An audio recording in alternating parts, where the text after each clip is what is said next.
Los recuerdos son una forma de aferrarnos a las cosas que amamos, las cosas que somos, las cosas que no queremos perder. Esto es Memorias del Rock, un podcast de Radio Trend Topic, con la conducción de Javier López Treza y la asistencia de Pedro Perilla Peralta.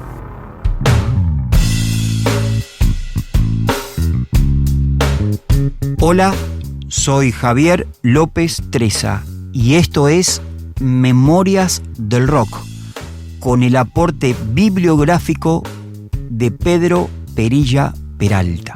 Y hoy, en el episodio número 2, voy a hablar de Divididos. No necesita demasiada presentación, una banda icónica, para mí, una de las mejores bandas que hay en la actualidad y que brindó nuestro querido rock nacional en los últimos 30, 40 años. Me acuerdo que una tarde suena el teléfono en mi casa y era un conocido, me daba la noticia de la muerte de Luca Prodan. Muerte del cantante calvo, Navidad triste para el rock, titulada Página 12. Era diciembre de 1987 y terminaba una época. Me acuerdo, y esto es algo anecdótico, personal, haber llorado frente a la noticia. Era algo más que un cantante, Luca. Era un tipo que escuchabas programas de radio o escuchabas en recitales y te abría la cabeza. Algo te pasaba cuando lo escuchabas. Tenía cierto brillo. La muerte de él dejaba sin voz a Sumo, se separaban. Al poquito tiempo, Ricardo Mollo, guitarrista, Diego Arnedo, el bajista, junto a Gustavo Collado, en batería, tocaron como Divididos en el Pub de Flores. Era 1988. En 1989 sacan 40 dibujos ahí en el piso, el primer disco, donde estaba el famoso Camarón Bombay, Gárgara Larga y tantas canciones icónicas de ese momento. Federico Schlissóla entra, el baterista, en 1990 y se va Gustavo Collado. Graban Acariciando lo áspero. Su manager en ese momento era Rubén Páez. Bueno, ellos hacen 13 shows en el estadio Obras Sanitarias. Contar la historia de Divididos es contar la historia del rock en la Argentina de los últimos años. Es conocida, después vienen discos icónicos, ¿no? Graban en Estados Unidos La Era de la Boludez, Gol de Mujer en 1998. En el año 2000, en Abbey Road, los estudios en Londres, graban Narigón del Siglo. En 2001, La Aplanadora, se lo llama a Divididos, que salen como mejor tema del año con Spaghetti del Rock y con mejor disco del año con el que grabaron en Abbey Road, Narigón del Siglo. En 2002, Vengo del placar de otro, grabado en Argentina. A comienzos de 2003 registran Vivo Acá, es un disco en vivo en el Teatro Gran Rex. En el 2004 sale a la venta Vianda de Ayer y Canciones de Cuna al Palo. En 2010 Divididos presenta su primer combo, un CD más un DVD, Amapola del 66, que eran 13 canciones terribles. Había ahí habido un vacío entre Amapola, que ellos, como dije, sacan en el 2010, y los anteriores, 2004, ahí unos añitos sin registrar. En el 2011 un DVD, Audio y Agua se llama. En 2012 editan un sencillo, Living de Trincheras, que es la banda de sonido de la película Infancia Clandestina de Benjamín Ávila, el director. En 2018 editan el álbum Haciendo Cosas Raras, que es una regrabación de aquel primer hit del primer disco, 40 dibujos ahí en el piso. En 2019 editan la primera canción original, Mundo Ganado, luego de Amapola el 66. En el 2020 comienzan con un lleno total en el Teatro de Flores y editan 3 singles. Insomnio en tiempos de confinamiento, una nueva versión de Aburridos Peligrosos y Cabalgata Deportiva.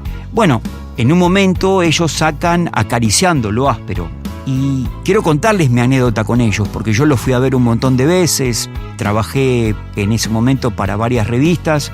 En una de ellas era Generación X y me pidió que me comunicara con el manager de ese momento de Divididos, Rubén Páez, y que arreglara con él una nota porque ellos habían sacado un material discográfico.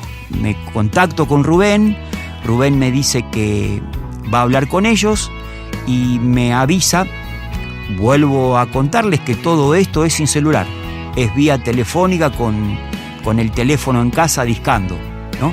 Me dice que me esperan en un bar que se llama Carlitos, a la vuelta de Página 12, Roque Sáenz Peña es la calle. Existe el bar Carlitos porque la otra vez de curioso andaba por ahí, me fijé y sigue estando. Son esos lugares que uno no se olvida, ¿no? Por los momentos que he pasado. Esas son las memorias que a uno le quedan, lo que uno recuerda.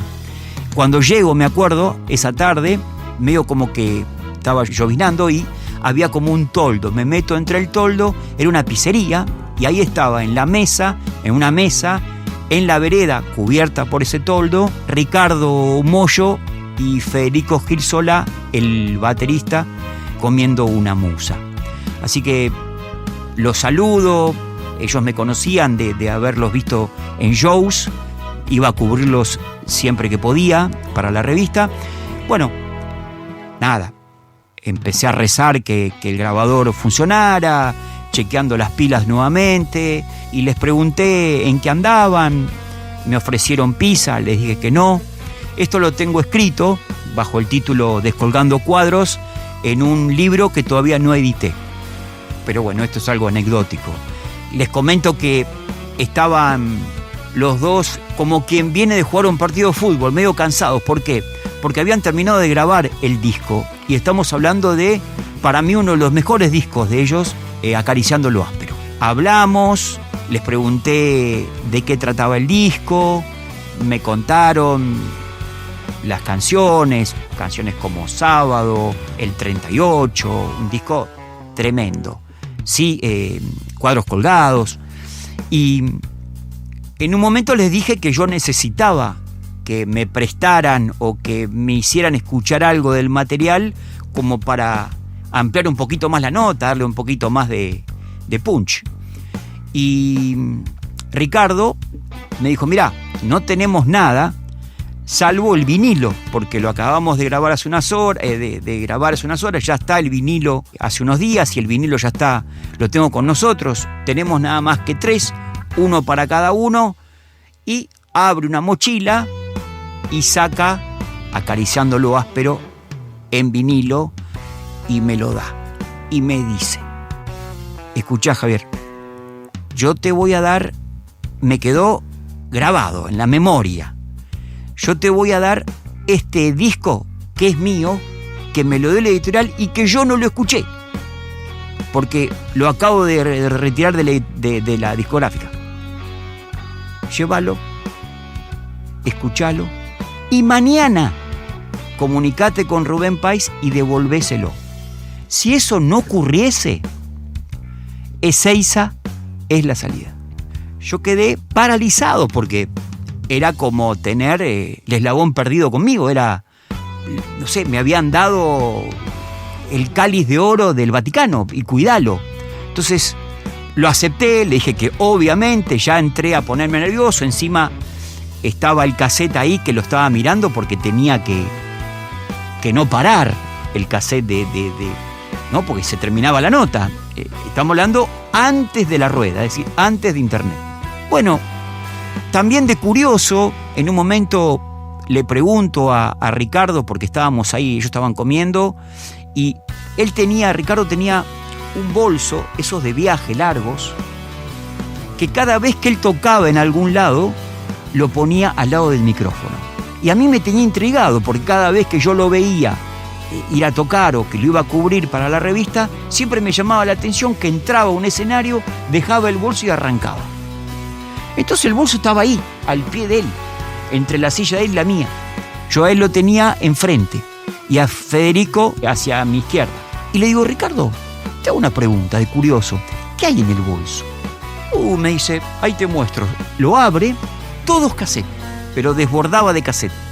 Era lo que hoy conocemos como pendrive, ¿no? O sea, tenía ahí todo el material.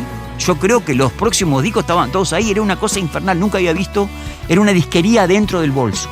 Bueno, pasé un momento inolvidable. Estas son las memorias que tuve con ellos. Los he visto muchas veces. Es más, he sacado notas para revistas donde forma parte de Generación X, de Pelo. Ahí están, ¿no? Hoy digitalmente, porque ya son revistas que han quedado fuera del mercado.